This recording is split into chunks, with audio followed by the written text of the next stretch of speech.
আমরা বলেছি ভিডিও চিত্রে যে নৃশংস ঘটনাটা যারা ঘটিয়েছে তাদের পরিচয় আমরা এখনও নিশ্চিত হতে পারি নাই। বাংলাদেশের সর্বোচ্চ ডিটেকটিভ বা গোয়েন্দারা এখনও নিশ্চিত হতে পেরেছে কিনা আমি জানি না।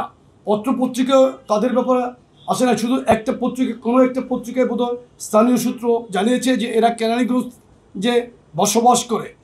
আপনি জানেন কেরানীগঞ্জের ওই এলাকায় নিম্নবিত্ত মানুষের অনেক বসবাস, অনেক টাইপের ক্রিমিনালরা ঢাকাতে ক্রাইম করে গিয়ে ওই সমস্ত এলাকায় অবস্থান করে। তো পুলিশই ভালো, আইন প্রয়োগকারী সংস্থায় ভালো বলতে পারবে। আপনার উত্তরটা একটু দিচ্ছি আমি। দেখেন, সরকারের দায়িত্ব কি? আমরা রাজনৈতিক দল, আমাদের কাছে সংগঠন আছে, সংগঠনের সাংগঠনিক শক্তি আমরা অধিকার আমরা প্রয়োগ করতে পারি। সরকারের দায়িত্ব কি? যে সমস্ত জায়গাগুলোতে আপনার অস্থিরতা তৈরি হতে পারে, যে সমস্ত লাভজনক জায়গাগুলোতে বিভিন্ন সময় আগের সরকারের নিয়ন্ত্রণে ছিল, এই সমস্ত জায়গাগুলোকে সরকারের উচিত ছিল র্যাকি করে তাদের নিয়ন্ত্রণে সেগুলো নিয়ে নেওয়া। বাংলাদেশের একমাত্র স্মার্ট সিটি বসুন্ধরা এখন আরো নিরাপদ, আধুনিকতায় আরো এক ধাপ এগিয়ে।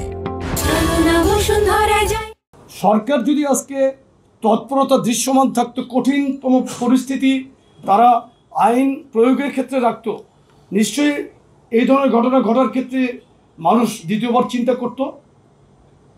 তো এটা তো তাদের কাছে কোশ্চেন করবে না। আমরা যে বহিষ্কার করছি, কারণ আমরা একটা পদ্ধতিকে বিশ্বাস করি, ঘটনাকে অস্বীকার করছি না। আওয়ামী লীগ যে কোনো ঘটনা ঘটলেই কিন্তু অস্বীকার করতো, আমরা কিন্তু করছি না।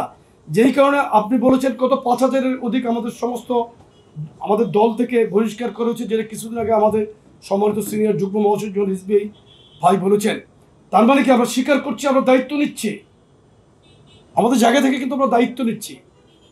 আমরা আমাদের সর্বোচ্চ যেটা সক্ষমতা বা ক্ষমতা প্রয়োগের সাংগঠনিক, সেটা আমরা করব ইনশাল্লাহ। বাংলাদেশের জনগণের পাশে থাকার জন্য আমরা রাজনীতি করছি। এবং ভারপ্রাপ্ত চেয়ারম্যান জনাব তারেক রহমান, উনি খুবই জিরো টলারেন্স, কিন্তু অন্যায়কারীকে কোনো ছাড় দেওয়ার ক্ষেত্রে উনি জিরো টলারেন্স দেখাচ্ছে।